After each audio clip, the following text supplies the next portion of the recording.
వ్యభిచారము చెయ్యు స్త్రీని పెళ్ళాడి పెళ్లి చేసుకో అన్నాడు. చాలు, ఎవరైనా చేసుకుంటారు? దేవుడు చెప్తే చెయ్యాల్సిందే, చేసుకోవాలంతే. ఇక నేను చేసుకోమంటావా? అవుట్ అంతే. క్లోజ్. ఒక మానవుడు ఎట్లయినా ఉండని, దేవుడు ఒక్కసారి నిర్ణయించిందంటే చేసుకోవాల్సిందే. స్త్రీ ఎవరినైనా ఎట్లయినా ఉండని, దేవుడు ఒక్కసారి నిర్ణయించిందంటే చేసుకోవాల్సిందే. ఒకవేళ చేసుకోకపోతే ఆజ్ఞ అతిక్రమం. దేవుడు అక్కడ ఏమన్నాడు? సేవకునికి డైరెక్ట్ ఏం చెప్పాడు తెలుసా? నీవు వెళ్ళి వ్యభిచారం చేస్తున్న స్త్రీని పెళ్ళాడు. ఏం టాస్క్ కదా అసలు.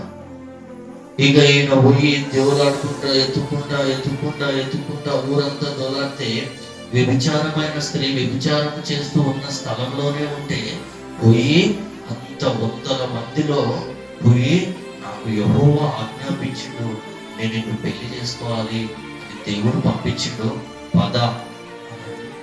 అంతమంది 100,000 మందిలో ఆమెను పట్టుకొని పెళ్లి చేసుకోవడానికి వెళ్ళిన ఒక సేవకుడు ఆజ్ఞ అతిక్రమించిందా, పాటించిందా? చూసారా ఇక్కడ ఎంత గొప్పోడు? అవునా? కానీ గట్టి చెప్పడు కూడా. కానీ దేవుడు అంటున్నాడు, నా ఆజ్ఞ కూడా పాటించకపోతే అవుట్, నా బిడ్డ కాదు. ఆజ్ఞ పాటించిన వాళ్ళు మాత్రమే నా బిడ్డ. మనకు అన్ని విధాలుగా శోధనలు వస్తాయి, బాధలు వస్తాయి, కావాలి. అయితే దేవుడు స్థిరమైన పునాది మనకు పెట్టింది. హల్లెలూయా. అది మంచే, మేలే, కీడు కాదు, మేలుకే దేవుడు ఉన్నాడు. దేవుడికి మహిమ కలుగు గాక. అంతటి వ్యభిచారము చేస్తున్న స్త్రీనే పెళ్లి చేసుకోమనంటే అతను ఒక్క మాట మాట్లాడకుండా పోయి పెళ్లి చేసుకున్నాడే. నువ్వు నేనైతే పక్కన వాళ్ళతో మాట్లాడి కూడా బరువు అయిపోతుంది కదా మనకి, కదా? పక్కన వాళ్ళు ఏ తప్పు చేయకపోయినా వాళ్ళతో మాట్లాడి కష్టమవుతుంది. వాళ్ళేదో తప్పు చేసినట్టు నేనేదో కరెక్ట్ ఉన్నట్టు, వాళ్ళేదో పాపం చేసినట్టు నేనేదో పద్ధతున్నట్టు, అంటే పరిశుద్ధంగా ఉన్నట్టు నేను మాట్లాడను. అమ్మో, నేను వాళ్ళతో మాట్లాడను అంటున్నాం మనం. అయితే నువ్వు ఆజ్ఞ అతిక్రమించినట్టు. దేవుడు ఏమన్నాడు? అందరినీ ప్రేమించమన్నాడు, అందరినీ సమానంగా చూడమన్నాడు, అందరినీ ఆదరించమన్నాడు, క్షమించమన్నాడు. అయితే నువ్వు ఆజ్ఞ అతిక్రమం చేసిన వాడు ఏం చేస్తున్నావు? పాపం. హల్లెలూయా. ఆజ్ఞ అతిక్రమం పాపం. ఎవరైనా ఇక్కడ మన మధ్య ఎంతమంది తిరుగుతుంటే నేను వాళ్ళతో మాట్లాడు, వీళ్ళతో మాట్లాడు, వాళ్ళేదో చేస్తున్నాడు. దేవుడే వ్యభిచారంలో అమ్మాయితో పెళ్లి చేసుకోనండి, అయితే మాట్లాడమని పెళ్ళాడన్నాడు. ఇక్కడ మాట్లాడడానికి బరువు, ఒకరికొకరు సహాయం చేసుకోవడానికి బరువు. నేనెందుకు పోవాలి వాళ్ళకాడికి, నేనెందుకు సహాయం చేయాలి, నాకేం అవసరం అని ఇక్కడ మనం ఉంటున్నామే. ఇక దేవుని పిల్లలమా? అస్సలు కాదు, అసలు కాదు. మనకి సహాయం చేసే గుణం లేకపోతే దేవుని పిల్లలం కాదు. ఇతరులతో మనము ప్రేమతో మాట్లాడకపోతే దేవుని పిల్లలము కాదే కాదు. అవునా? దేవుని పిల్లలమైతే మా ఆజ్ఞ అతిక్రమం ఇస్తే కాదు. ఇక్కడ వ్యభిచారం చేస్తున్న స్త్రీని ఆయన పోయి పెళ్ళాడి, దాని కింద చదవండి. ఇంకా వ్యభిచారం వల్ల పుట్టిన పిల్లల్ని తీసుకోను అని ఆయన హోషేయకు ఆజ్ఞ ఇచ్చెను. ఆ హోషేయకు ఆజ్ఞాపించాను. కాబట్టి అతడు పోయి దిబ్లాయిము కుమార్తె అయిన, అదిగో దిబ్లాయిము కుమార్తె అయిన గోమెరును పెళ్లి చేసుకొని ఆమె గర్భవతి అయి అతనికి ఒక కుమారుని కనగా కొట్ట చెప్పలో కనుక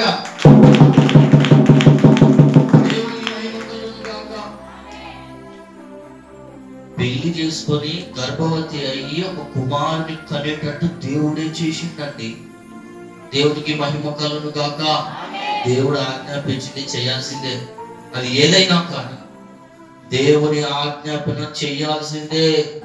మనము దేవుని పిల్లలం అనుకుంటూ దేవుని అనుసరించకుండా, దేవుని ఆజ్ఞలు పాటించకుండా ఎలా జీవించాం? మనం దేవుని పిల్లలు ఎట్లయితే ఇంకా ఆయనంత త్యాగం చేస్తాడా?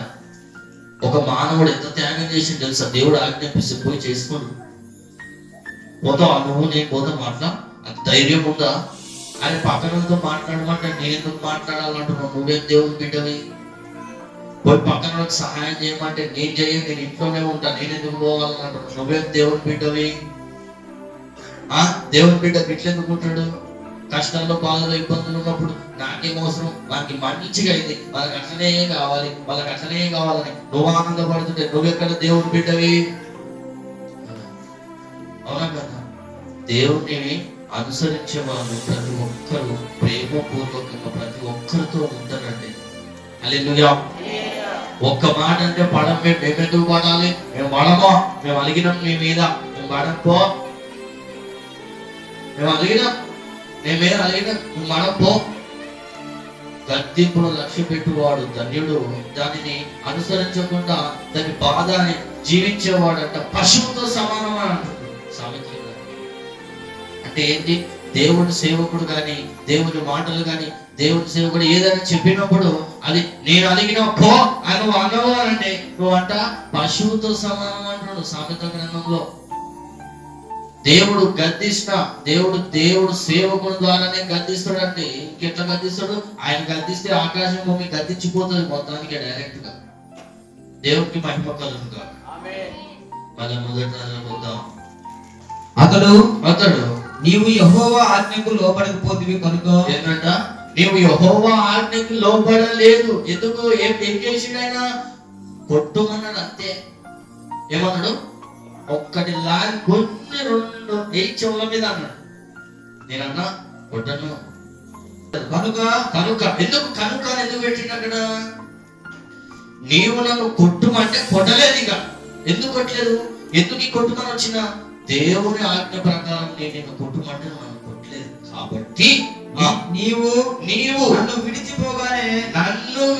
కొద్దిగా అట్లా గల్లి సందు మారి ఇట్లా ముందుకు పోగానే సింహము నిన్ను చంపివేసి అతనితో చెప్పెను.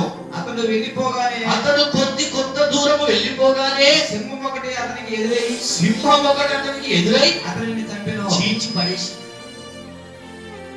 దేవుని ఆజ్ఞ మీరితే అలా అయిపోతుంది జీవితం అన్నాడు దేవుడి. హల్లెలూయా. ఒక సేవకుడు దేవుని ప్రేరేపణను బట్టి, దేవుని ఆత్మను బట్టి, పరిశుద్ధ ఆత్మను బట్టి ఏదైనా మాట్లాడినప్పుడు వినకపోతే కంట శ్రమను పాలు, కష్టాలు, ఇబ్బందులు, ఇరుకులే. అక్కడ మనిషిని సింహము చించి పడేసి. హల్లెలూయా.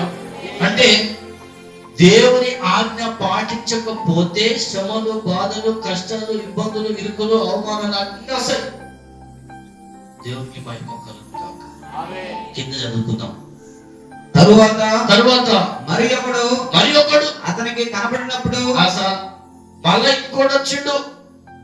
ఇంకోటి పోతూ ఈ సేవకుడు అన్నాడు, బాబు ఒకసారి రామ్మా అని సేవకుడు పిలిచి ఆయన పరిగెత్తుకుంటా ఈ సేవకుని కాడికి పోయాడు. చదువుకుందాం. అతడు నన్ను కొట్టమనగా, అదిగో మళ్ళీ ఏం చేసిండు? రెండోసారి మళ్ళీ రెండో ఆజ్ఞ ఇచ్చిండు. అయితే మనకు ఎన్ని మార్లు గద్దించినా మనం వినట్లేము. ఎన్ని మార్లు ఆజ్ఞ ఇచ్చి మనతో గద్దింపు మాటలు మాట్లాడినా, మన జీవితాలు సరి చేసుకోమని చెప్పినా కూడా మనం సరి చేసుకుంటలేము.